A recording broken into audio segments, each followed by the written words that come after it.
সবাই একটা জিনিস আমরা চেয়েছি যে এত বড়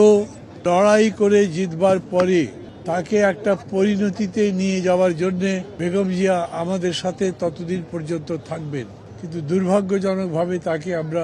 সেইভাবে পেলাম না। অতীতে অনেক আন্দোলনের সময়,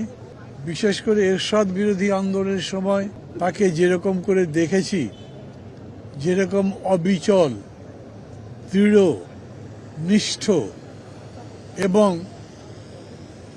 অঙ্গীকারাবদ্ধ এই রকম নেতৃত্ব আমাদের বাংলাদেশে খুব সাম্প্রতিককালে আসেইনি। উনি চলে যাবার পরে সময় যত যেতে থাকবে নিশ্চয়ই সেই রকম যোগ্যতা সম্পন্ন নেতৃত্ব আসবে, কিন্তু তারপরেও বেগম জিয়া একই সঙ্গে যে ব্যক্তিত্ব নিয়ে মানুষের সামনে এসেছিলেন, অনেক বড় মাপের নেতা হওয়া সত্ত্বেও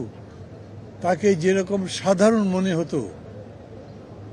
খুবই গাম্ভীর্যপূর্ণ ব্যক্তিত্বপূর্ণ একটা অবয়ব চেহারার পরেও যেরকম করে সহজ সরলভাবে কথা বলতেন, আমি মনে করি তার ইমেজ, তার ছবি বাংলাদেশের মানুষের মনে বহুদিন গাঁথা থাকবে।